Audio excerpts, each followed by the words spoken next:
Hello guys, welcome. Collective reading tayo ngayon. Tingnan natin kung kaninong energy to. Pwedeng sa'yo, pwede rin sa person mo. Kaya piliin nyo na lamang. And thank you nga po pala sa mga nag-subscribe, lalo na sa mga bumabalik. Marami pong salamat. Give me the message, kaninong energy to.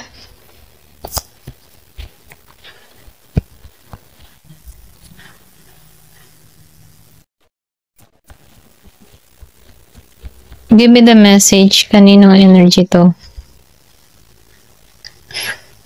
Excuse me po.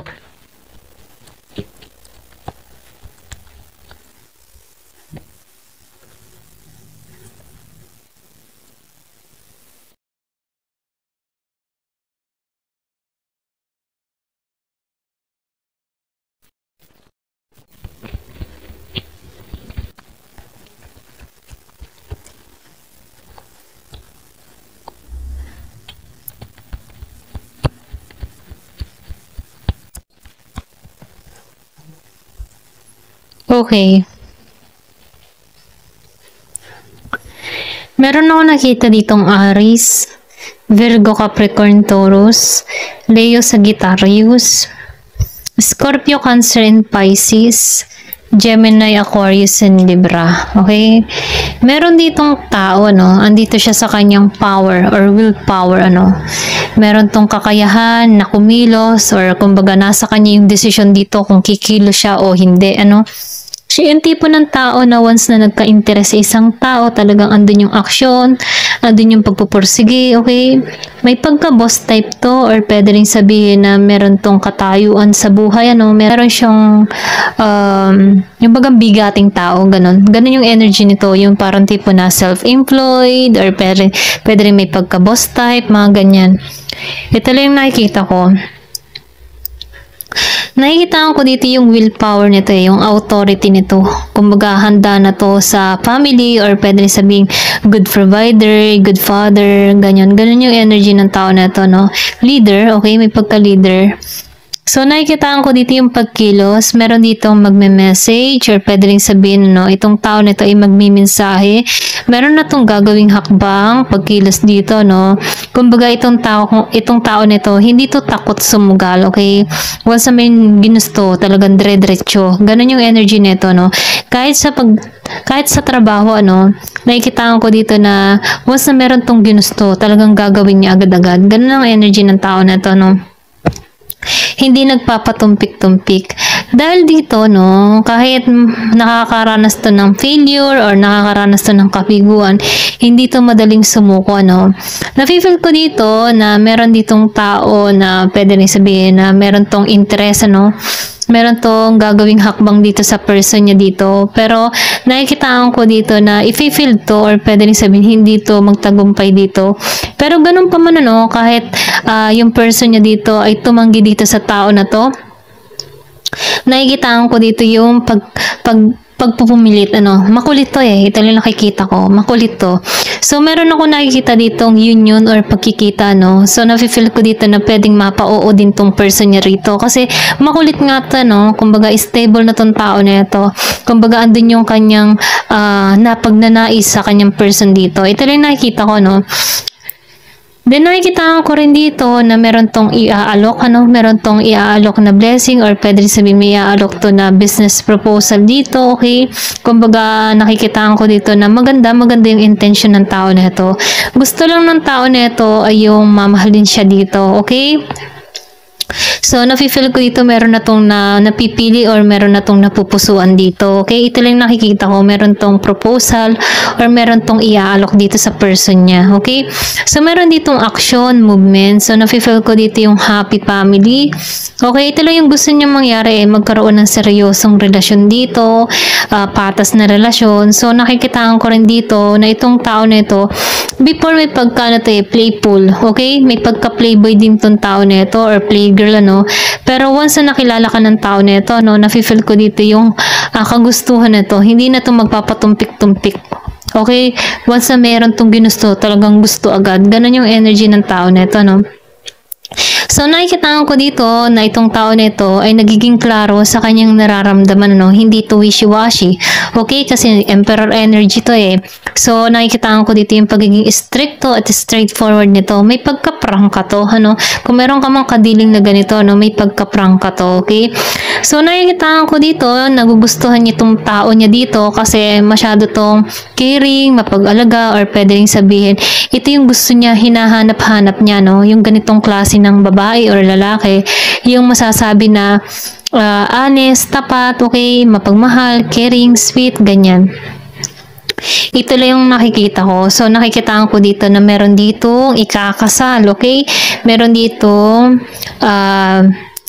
magandang intensyon, ano? Kahit aring taong ito, okay? Aries energy, kahit ito ay yung tawag na ibasted, ano, or busted din, ganyan. Hindi to papatumpik, hindi to magpapatinag sa ganun, no? Susuyot at susuyuin itong tao nito kasi gusto nyo nga ito, okay? Ayan. Give me the message. Ano pa yung mensahe? Pwedeng sabihin yung person mo to, or pwedeng sabihin na meron ditong tao na nasa Emperor energy, ano?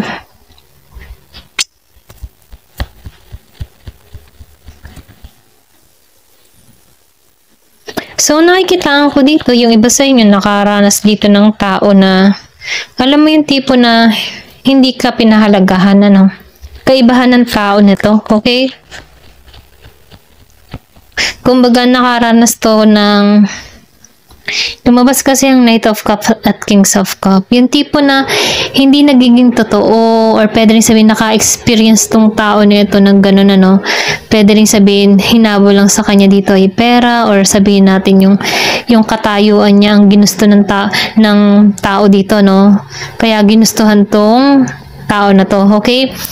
Naka-experience siya ng ganon na kung saan meron siyang past relationship dito na hindi naging totoo, huwad yung pag-ibig, okay? Kumbaga, ginugustuhan lang tong Emperor energy na to na kung ano yung kayang ibigay nito. Pero nafe-feel ko dito, iba-iba ka, okay? Kaya ikaw yung nagugustuhan ng tao nito. Pwedeng simple ka, or pwede rin meron tong nakitang katangian mo, no? Kasi nakikitaan ko dito, boss type to, pero inayawan mo to, okay? So, nafe-feel ko dito na challenge to sa'yo kasi itong tao mo, madali niyang makuha yung mga bagay-bagay, or itong tao na to, no? Kung hindi mo pa to kilala, no? Itong tao nito, madali niyang makuha ang tao once na may ginusto siya dahil maganda ang katayuan nito sa lipunan, okay? So, nakikitaan ko dito, nakitaan ka ng tao nito na kakaiba or something interesting, ano? Kaya nagkakaroon to ng interest sa'yo. Ito lang yung nakikita ko. So, nakikita ko rin dito yung iba sa inyo, pwedeng sabihin na isinisawalang bahala mo to, no? Or pwedeng hindi mo to pinapansin, ano, itong tao na to. Pero ganun pa man, ano, nakikita ko dito na magiging kang masaya dito. Hindi ka nito aalisan, okay? Hindi ka nito itatrato ng hindi maganda. Kasi nakikita ko dito, ito yung gusto niyang mangyari, si Ten of Cups. Give me the message. Ano pa yung mensahe? So, nakikita ko dito, no? Maybe nakaranas ka dito ng tao na obsessed, okay? Kumbaga, mahina. Yung iba sa inyo nakaranas dito ng tao na merong addiction, obsession, ano, kaibahan ng tao na to, okay? So, nakikitaan ko dito, kaya ka nagiging mailap dito kasi ayaw mong maranasan to. Kasi naranasan mo na nga tong ganito, no? I think new person yung parating dun sa iba, okay? So, nakikitaan ko dito na meron tong addiction, meron tong ayaw pang pakawalan, ano? Wala tong lakas ng loob na ipaglaban ka, ano? So, nafe-feel ko dito, itong tao na to ay masyadong obsessed, okay? Pwede rin sabihin may pagka-playful, or pwede rin sabihin mayroon lang tong gusto sa'yo na makuha, ganun ba? Pero ganun pa man, kaibahan ng tao nito, okay? Kasi itong tao nito may willpower eh. So, meron ka ditong kadiling na Capricorn and Gemini, Aquarius and Libra na kung saan, ano, walang talino, walang lakas ng loob, ano, na ipaglaban ka. Mayroon tong mga addiction, meron tong mga kalukuhang ginawa sa'yo, no? Kung bakit nagiging kang mailap dito, ano? Pero ganun pa man, yung pagiging mong mailap dito, nakikitaan ko dito na magugustuhan ka ng tao nito dahil sa pagiging mong ganun, parang kakaiba, okay?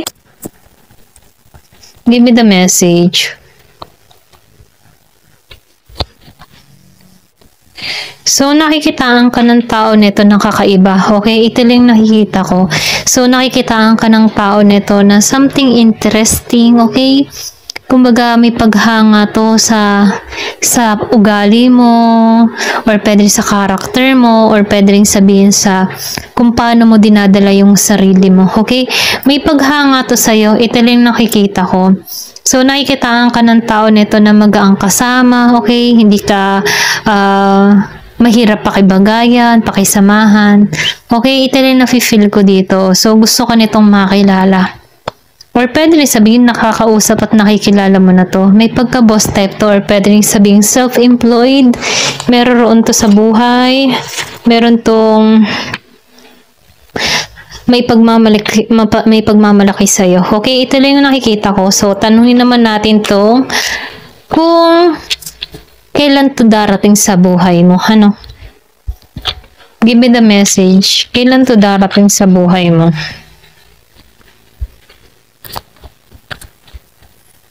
Night. Okay? Night. Pwedeng makilala mo to sa gabi. Okay?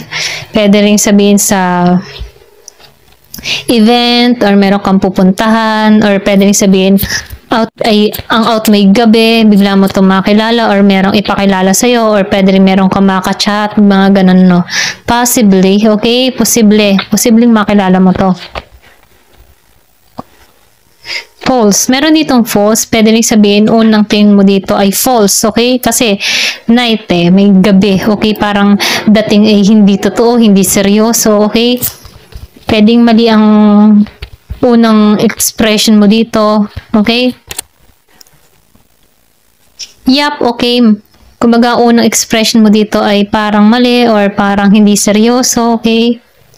So, unknown, hindi mo pa to kilala. Or pwedeng hindi mo pa to nakakausap. Okay? Indeed, okay? Sa totoo lang, hindi mo pa to nakikilala. Okay? Ito lang nakikita ko. Pero ganun pa man magpo-proceed to, parating to sa'yo.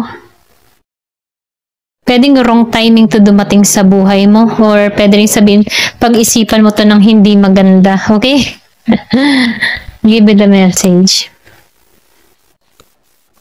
Hindi pa ito yung tamang oras para makilala to. Yung iba sa inyo parating to ng 3 buwan. Okay, ito lang yung mensahe sa'yo. Ayan, thank you for watching. Love and peace.